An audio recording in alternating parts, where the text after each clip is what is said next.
Welcome to another HPL Sportscast. Today, I am with Nate and Zack. What's going on, gamers? Today, we're going to be starting a new series, you could call it, where we are going to go to we're going to talk about a bunch of different cities, and we are going to evaluate the state of what their sports are in.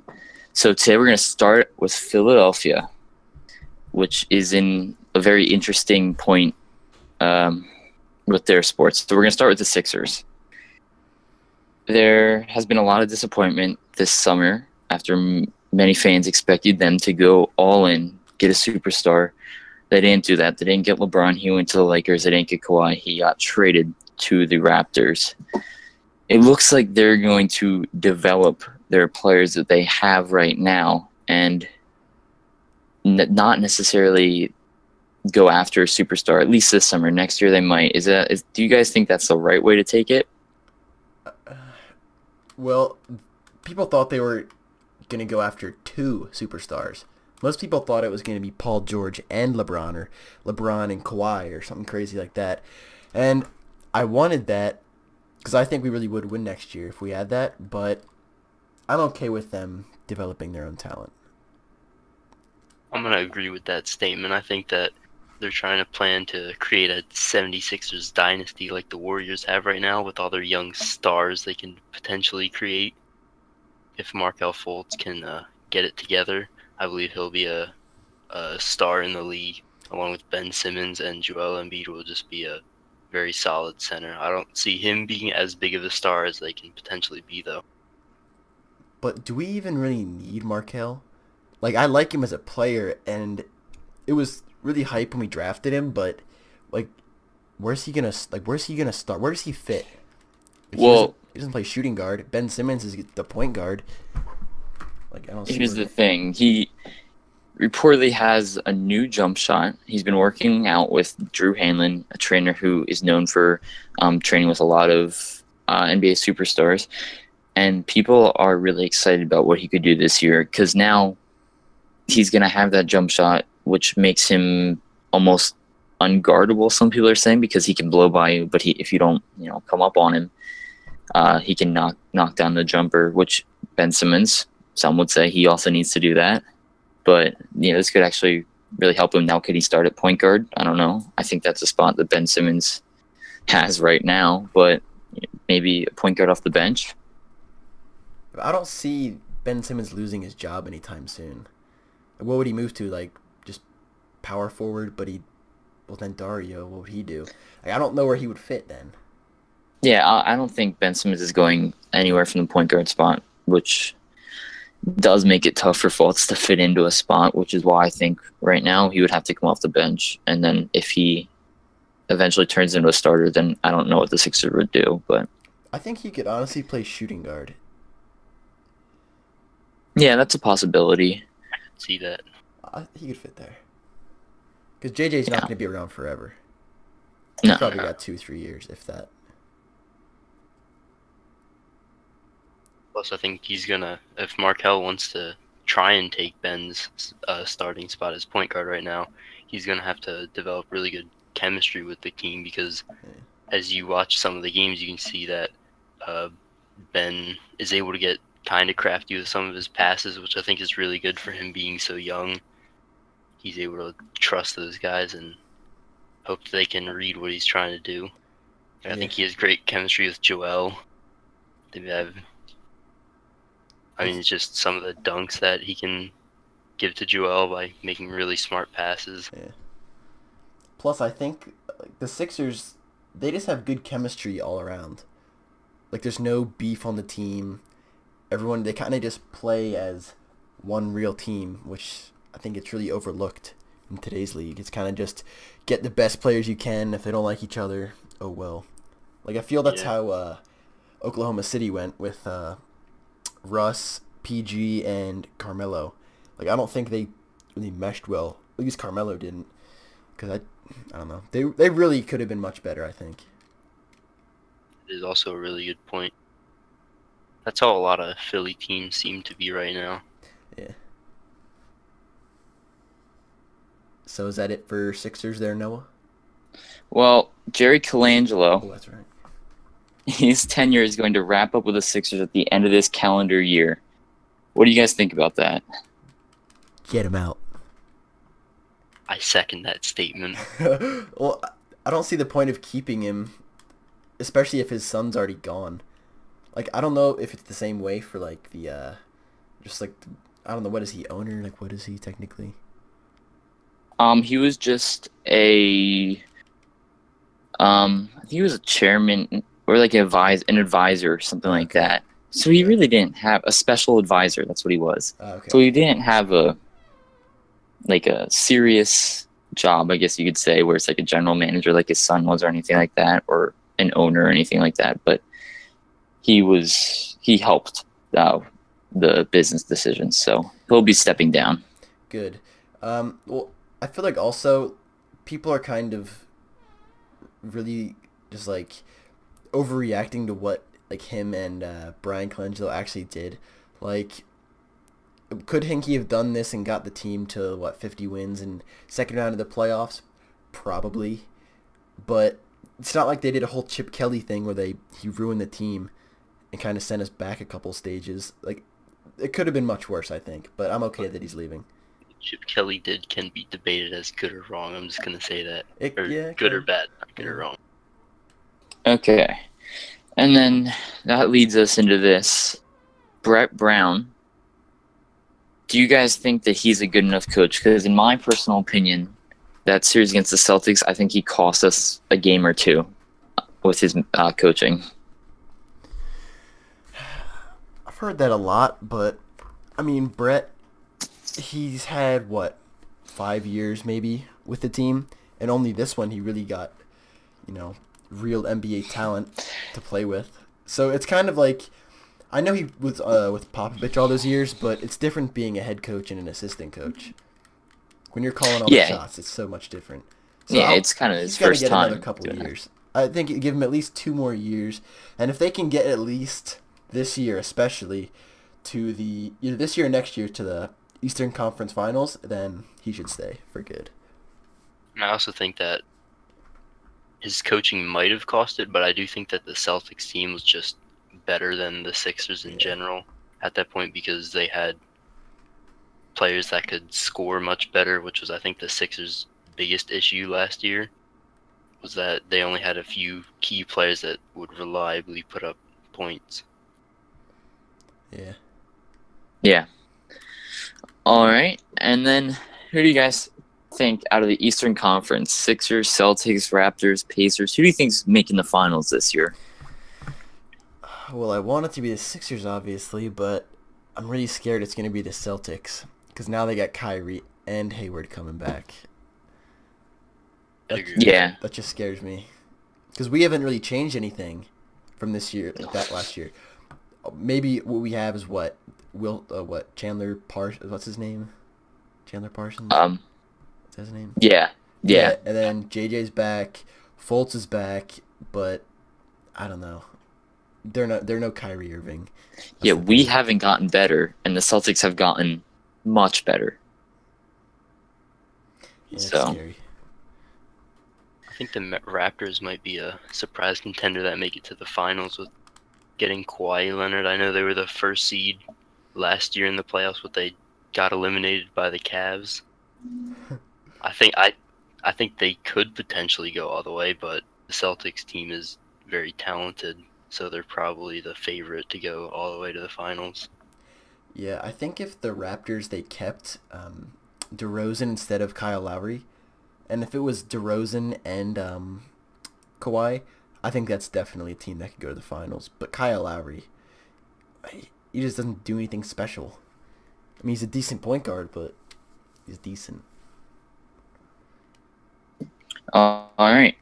So next we're going to go to the Philadelphia Eagles, who are coming off the Super Bowl 52 win. They're the world champions right now. So really, there's not too much to complain about with them. But there's a lot of things going on, like Carson Wentz, who people are saying he looks ready for Week 1. I don't know if that's a smart move. What do you guys think about that? Before we go into that, oh, yeah. can we take a step back and talk about their draft picks? Because that's something I wanted to please. speak about. Yeah. So first of all, I'm kind of upset that they traded out of the first round. I think that them passing up Josh Jackson and Justin Reed, who were still available in the first round, to drop back didn't make too much sense to me, because we did need cornerback spots, but we all know how that's going with training camp. Our cornerback group is performing very well. But then also in the late rounds, picking up a defensive end who we really don't need on the already crowded defensive line. I feel like he's just going to be another person taking up a roster slot that's going to get cut later. Is that Josh Sweat you're talking about? Josh Sweat, yeah. Josh Dude, I really like Josh Sweat. I of anyone in the draft, I think that I think that trading out was smart because we needed more picks.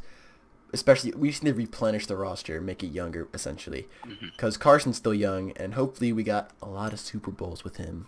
So, Oh, for sure. I'm glad we're kind of going younger. We really needed a tight end because Trey Burton was leaving and Selleck retired. So, I think Dallas Goedert was a great pick for them. I think he that was a much great better than Mike Gesicki. Yeah. And I don't remember, there was no third round pick, right? No, Avante I was don't one. believe so. Yeah, and then Avante was 4th round. yeah, it was Avante and Avante Josh Sweat, Maddox, yeah, right? and Sweat for the 4th round. And Sweat I was seeing he's a first round talent that just got injured last year. He is a stud. I'd like to see him on that D line, man.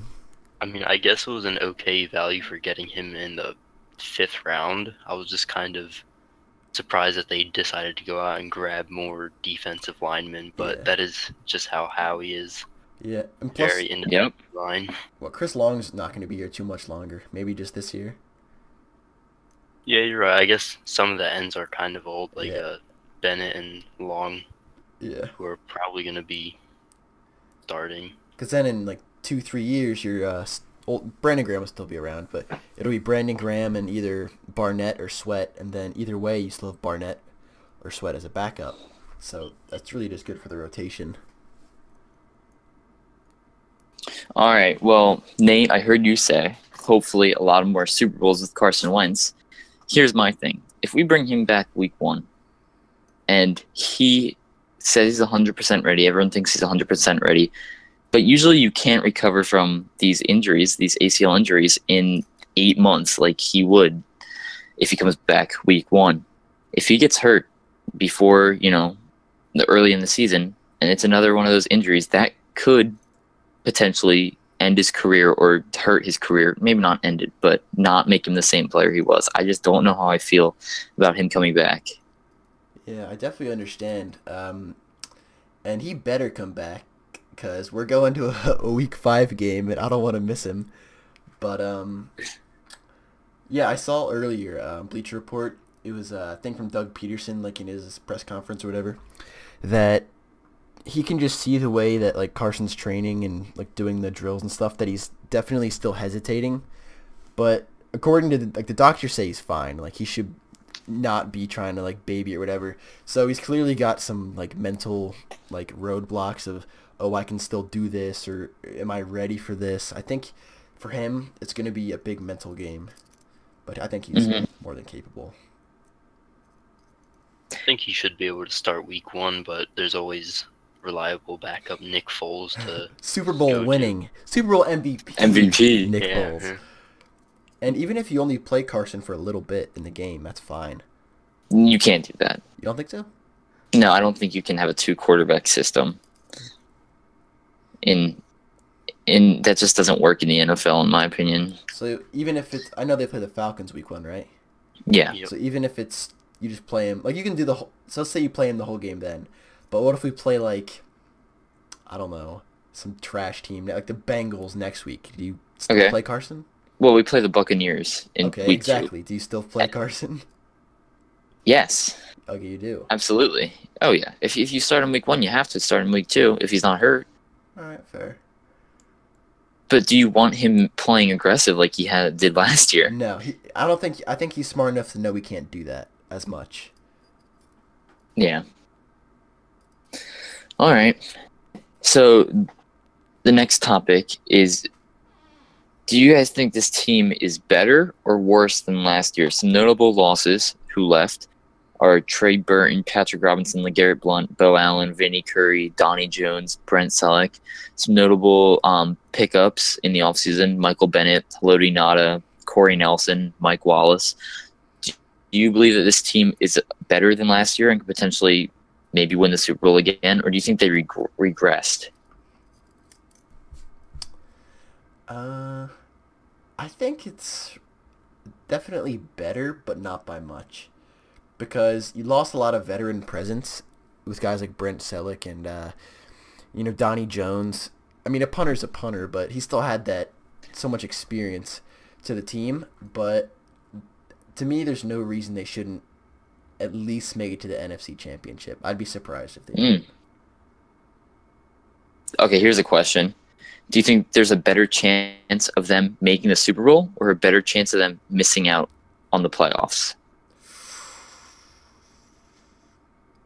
Probably making the Super Bowl, because our division's just not that competitive. The Cowboys are nothing. The Redskins are nothing. Yeah. The only team I think that's going to have a really big improvement from last year is going to be the Giants. And of course, they're not going. They have to improve because 3-13. I don't even think last year that's like awful for the team they still had, because Eli Manning is not the best quarterback, but he's not terrible. Yeah. But I don't think any of them are a bigger contender than us for the Super Bowl. No. Although the Rams could be a I was huge talking about issue. the NFC East. No, Yeah. Here's the thing about the Rams. They're going to have some chemistry issues, I think. Probably. With all those players. Keith Tully, Marcus Peters, they're not going to get along well. All right. So the NFL released a new rule in June about it's a new helmet rule on contact, and some refs gave a presentation to the Eagles players recently, and they were left frustrated because the refs could not tell on some plays that they showed, some sample plays, if it would be a flag or not. And the new rule, it reads, it is a foul if a player lowers his head to initiate and make contact with his helmet against an opponent. I think the NFL has a huge problem on their hands. This one, it's the same level as the catch rule, in my opinion. This one might even be worse because it deals with safety. This is a huge problem the NFL has. Yeah. Oh, you can go. I think it's going to be a really hard rule to figure out because football was around before people were too concerned about safety as much as they are today, which I think is a better thing, that we're more concerned about the players' safety. But it's really difficult because they have to change the way a lot of these guys grew up playing, and if the refs can't even tell the players what's going to be a penalty or not, I think that's an issue because that's going to create more problems with everyone's going to be upset. It's going to be like the Dez catch. And the game is so fast, too. Yeah, it is. You can't just stop and say, oh, I can't hit this guy like that, or else I'm going to be fined or ejected. Mm-hmm. One thing doesn't work that way. One thing that kind of worries me is, I don't know, because the catch rule doesn't happen that often. I mean, the Dez catch was big, and then the one in the Super Bowl with Ertz was almost huge. Like, if that was reversed, there would have been outrage. But, so obviously that's not a big issue because it's not every game. But this thing, tackling happens every play. Is this going to, if there's fouls every other play about this, what are they going to do? These games are going to take forever. Mm-hmm. Yeah. Well, that is something that the NFL has to address eventually. Yeah, not the Eagles' problems, but overall, Eagles looking very good. Going to try to repeat this upcoming season. Next team is the Phillies. Their current record is 58-47.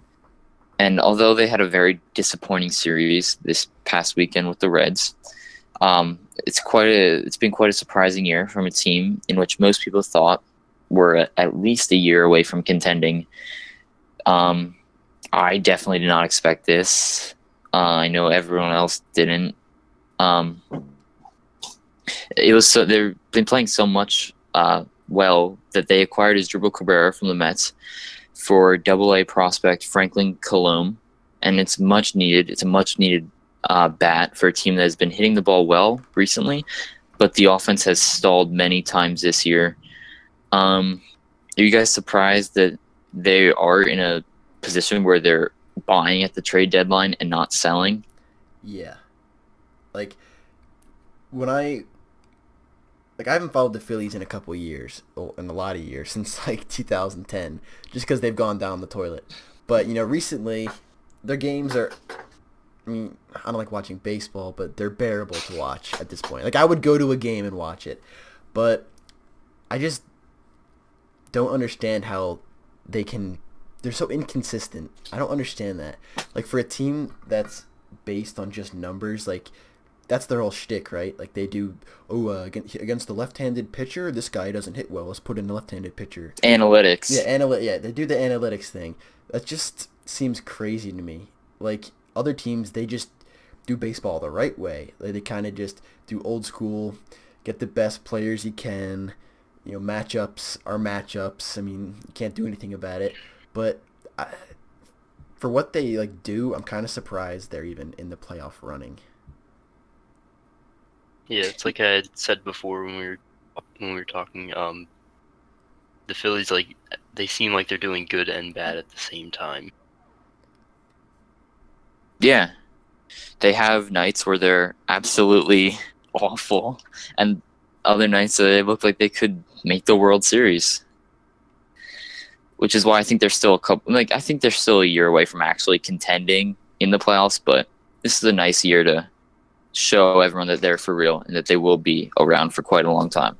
Yeah, and they definitely need a star player. Because they really have no... who's the face of their franchise right now? Rhys Hoskins, Aaron Nola. Yeah, that's fair. Yeah, Rhys Hoskins, but... So, do you guys think that Machado or Harper will want to come to Philly at the end of this season? And will Mike Trout ever be a Philly? I feel like Mike Trout wants to be, but I feel like he would just get a lot of backlash. Like, going back home. I feel like people would just rip on him for it. I don't know. I don't think that would really faze him, but also he really doesn't have the choice, to go there whether he wants to or not. True.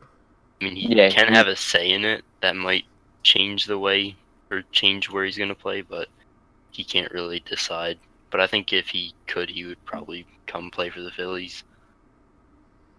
Yeah, and he'll be a free agent, I believe, in 2021, so that will put him around age 30. So if he wants to, he can come back to Philly and try to win a World Series. However, if the Angels offer him some huge contract extension in the next couple of years, I wouldn't be surprised if he signed it. You'd have to.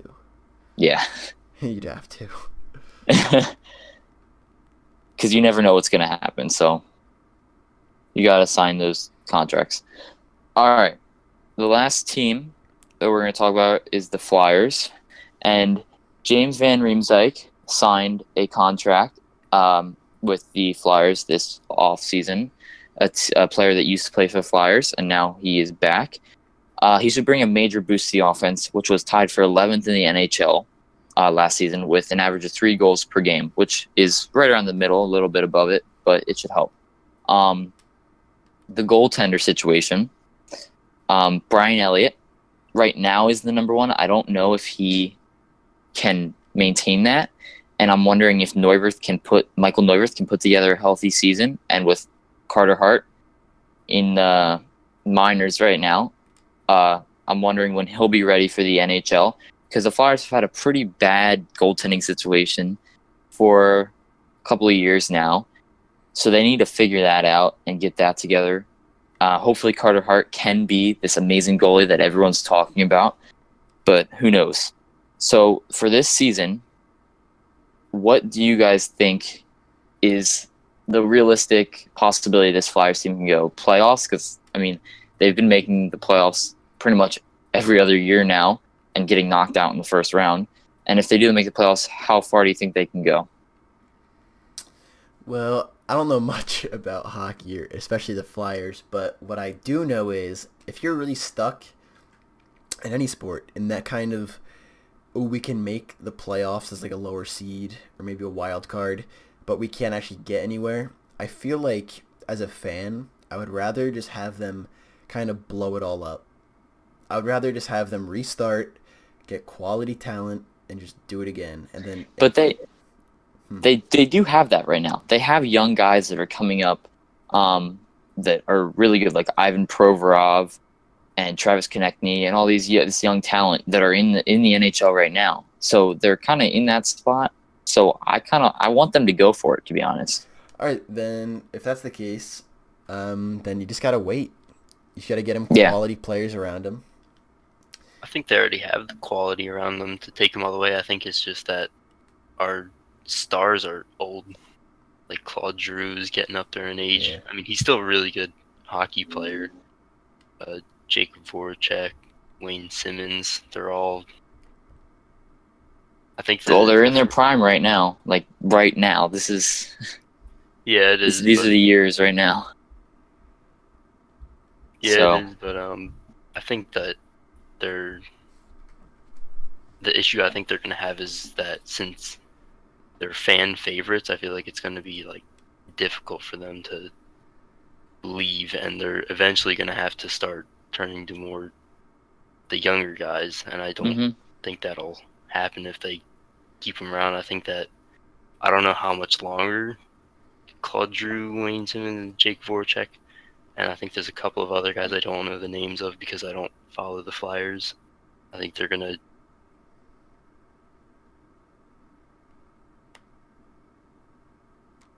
drop off, kind of, just not be as good. Yeah, I could see that. All right. Well, Nate, you wanted to mention one more team here? Oh, yes. The arguably the best team in Philadelphia right now, the Philly Fusion for the Overwatch League.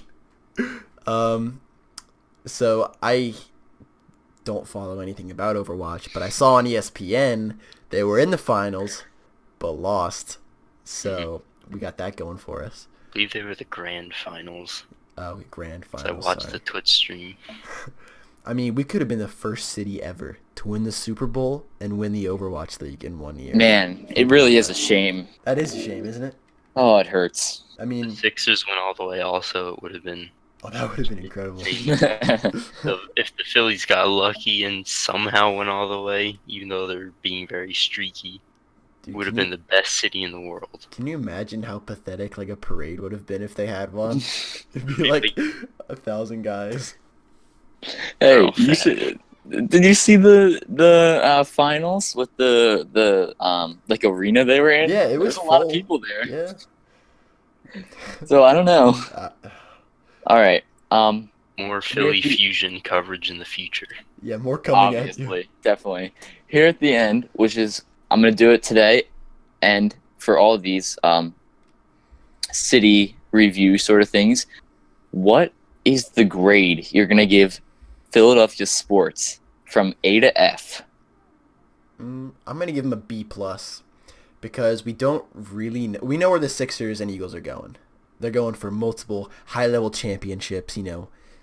We got a lot to go with them, but for the Phillies and Flyers, I mean, we just don't really know. I mean, they have bright futures, but you just don't know. I'm gonna give Philadelphia an A, because I see all these teams that are just starting to come together. Obviously, the Sixers and Eagles, but then also the Phillies that are just getting so much better, and no one expected them to be at this point. They're in first place right now, and they're only getting better. And the Flyers, in my opinion, are getting better as well with all their young talent and going out and getting proven talent in James Van Riemsdyk. I see them doing well and reaching the playoffs. I think all four teams are going to be making the playoffs for 2 more, well, maybe not 2, well, yeah, for at least 2 years. And that's all 4 of them making it. So I think there's a lot of exciting times in Philadelphia ahead. I'm gonna go with an A-, so right in between. And I'm gonna agree with Noah.